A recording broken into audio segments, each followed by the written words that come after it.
तो समाजवादी पार्टी कांग्रेस में जो उपचुनाव को लेकर सीटों को लेकर चिंतन मंथन था वो अब एक तरीके से अब खत्म हो गया है। समाजवादी पार्टी के ही सिंबल पर गठबंधन इंडिया लड़ेगा, ऐसा अखिलेश यादव का पोस्ट है। कांग्रेस की तरफ से भी इस तरह का क्या कोई पोस्ट आएगा, इसका जो है इंतजार है। हालांकि कांग्रेस पार्टी पहले 5 सीटें चाहती थी। अखिलेश यादव ने पहले ही 7 सीटों पर प्रत्याशियों के नाम का ऐलान कर दिया और यह संदेश दे दिया कि आपके लिए अगर जगह है तो सिर्फ 2 सीटों पर जगह है और वो है गाजियाबाद और खैर की सीट। और कांग्रेस पार्टी इन दोनों ही सीटों पर इस बात को समझ रही थी कि यहां पर जीतना मुश्किल है, तो ऐसे में उसने निर्णय लिया कि वो पीछे हटेगी और समाजवादी पार्टी के सिंबल पर आगे लड़ेगी। और अब शुरुआत करेंगे खबरें सुपरफास्ट की। महाराष्ट्र में चुनावों का ऐलान हो गया, लेकिन सीट बंटवारे पर अभी राजनीतिक दलों में पेंच फंसा है। महाविकास अघाड़ी में अभी भी 23 सीटों पर सहमति नहीं बनी। आज 23 सीटों पर बातचीत होने के आसार हैं। कांग्रेस, एनसीपी, शरद पवार गुट और शिवसेना यूबीटी ने 85 सीटों पर लड़ने की घोषणा की है। 10 सीटें छोड़ी गई हैं अन्य राजनीतिक दलों के लिए, लेकिन बाकी बचे 23 सीटों पर अभी भी पेंच फंसा है। खबर है कि विदर्भ और मुंबई की सीटों को लेकर यह विवाद है। एक तरफ महाविकास अघाड़ी में कई सीटों पर पेंच फंसा है, तो दूसरी तरफ महायुति में भी सीटों को लेकर बैठकों का दौर जारी है। आज महाराष्ट्र के सीएम एकनाथ शिंदे दिल्ली में पहुंच रहे हैं। सीएम शिंदे दिल्ली में अमित शाह के साथ बैठक करेंगे। मीटिंग में अजित पवार और देवेंद्र फडणवीस के साथ महाराष्ट्र के कई और बड़े नेता भी मौजूद रहेंगे। आपको बता दें, महायुति में भी सीटों पर लगभग सहमति बन गई है, लेकिन बीजेपी कुछ सीटों पर विरोध जता रही। जिन सीटों पर पेंच फंसा हुआ है, बैठक में उसे सुलझाने पर बातचीत फाइनल होगी।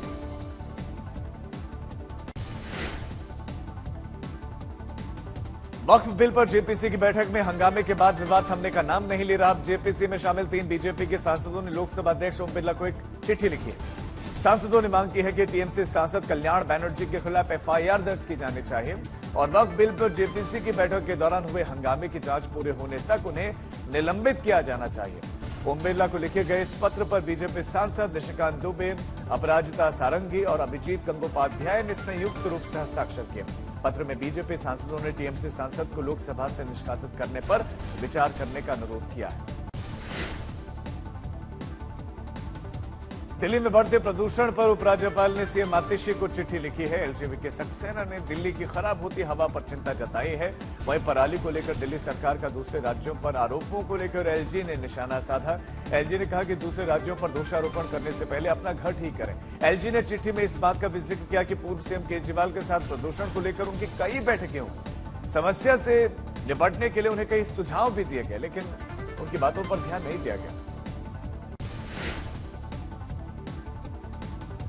बाबा सिद्धू की मर्डर केस में मुंबई पुलिस ने 3 और गिरफ्तारियां की हैं। मुंबई पुलिस ने पुणे के रहने वाले रूपेश राजेंद्र, करण राहुल और शिवम अरविंद को गिरफ्तार किया है।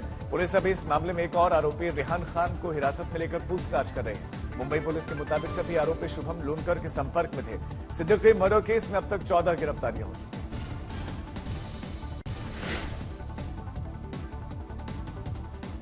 अब चक्रवाती तूफान दाना की जो काफी तेज रफ्तार से आगे बढ़ रहा है। तूफान दाना 120 किलोमीटर प्रति घंटे की रफ्तार से ओडिशा के पुरी और पश्चिम बंगाल सागर द्वीप के बीच में पहुंच सकता है, जिसको लेकर मौसम विभाग ने अलर्ट जारी कर दिया है। मौसम विभाग ने जानकारी दी है समुद्र में किसी भी आपातकालीन स्थिति से निपटने के लिए इधर जहाजों और विमानों को भी अब तैनात किया गया है।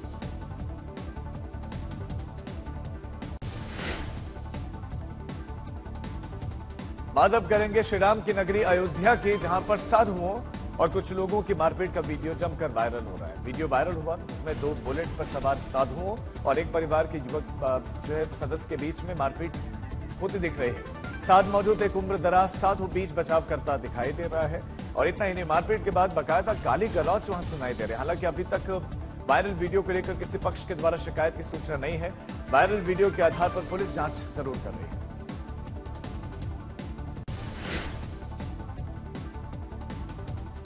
सियासी दांवपेच से भरे हुए शहर अमेठी में समाजवादी पार्टी के नेता के बेटे प्रदीप यादव ने सीओ ऑफिस के सामने पुलिस की मौजूदगी में बुजुर्ग और उसके बेटे को दौड़ा कर पीटा। और इतना ही नहीं, बुजुर्ग के साथ मारपीट हो रही थी और पुलिस मूक दर्शक बनी रही।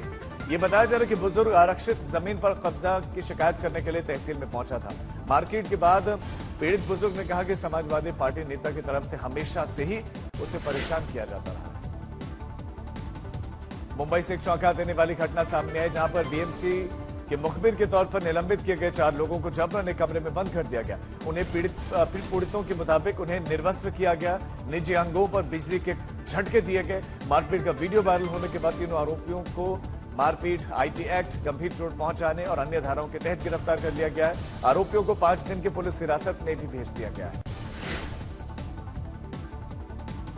मुंबई के कुर्ला से एक हैरान कर देने वाला सीसीटीवी वीडियो सामने है, जहां पर एक छोटी सी लड़की अपने भाई के साथ सड़क पार कर रही थी। उसी समय तेज रफ्तार से आ रही बाइक ने मासूम को टक्कर मार दी, जिसके बाद मासूम हवा में उछलकर सड़क के काफी दूर जाकर गिरी। हालांकि राहत की बात यह रही बच्चे को ज्यादा चोट नहीं आई।